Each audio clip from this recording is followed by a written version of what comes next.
Hello, my name is Piers Torday, author of The Last Wild. Today, I'm here to talk to you about my new book, Midnight Treasure.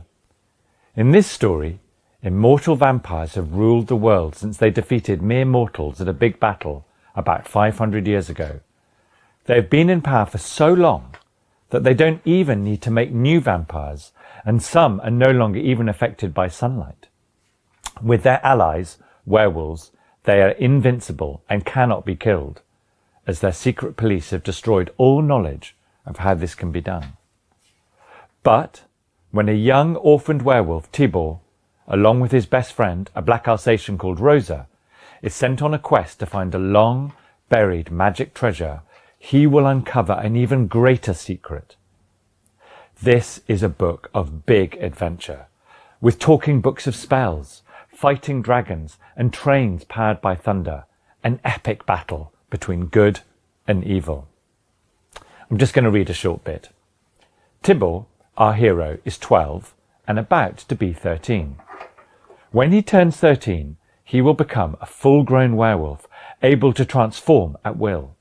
But until then, he can't always control the moment his body decides to turn into a wolf, as in this scene, when he, Rosa, and his vampire guardian, Baron Ambrose, receive a visit from Professor Halim, a mysterious wizard who has an even more mysterious present for Tibor. Even though he knew he could not wholly transform into a werewolf until Spectre Night, when he would become full-grown, his body felt on the verge of changing.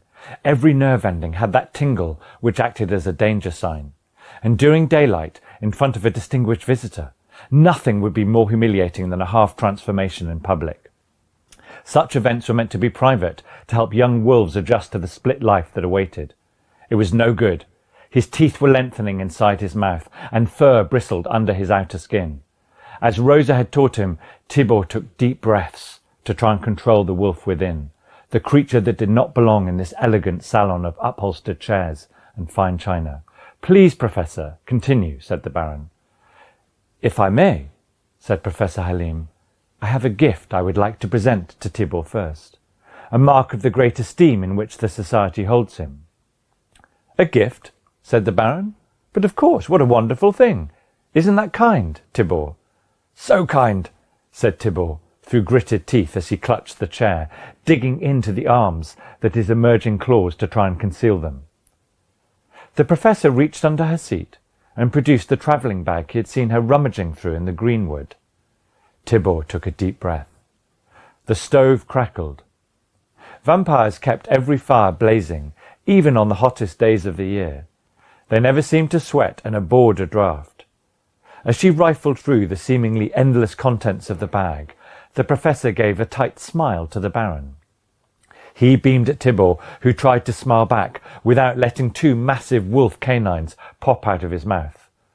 Rosa was close by. That was a comfort. She could smell the wolf rising in him, and her ears drew back in alarm. "Remember what I've tried to teach you," she whispered. "Just focus on your breathing." But he couldn't. His mind was flashing. He thought the spell was a threat against his guardian. But what if... Aha! The Professor was pulling something from her bag. She glanced at the Baron, who nodded back. But what if? His body never lied. The wolf inside always knew the truth. What if it was a threat to Tibor instead? "Now, on behalf of the Dark Lantern Society, Tibor Farkas," said the Professor, and produced her gift.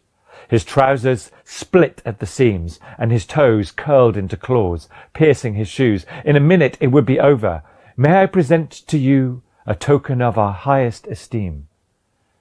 She placed a small, carved, bright-ware knight in armour on the table between them.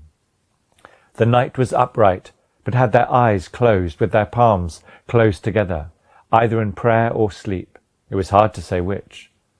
But what he could smell for sure was magic. This is a dark and exciting story.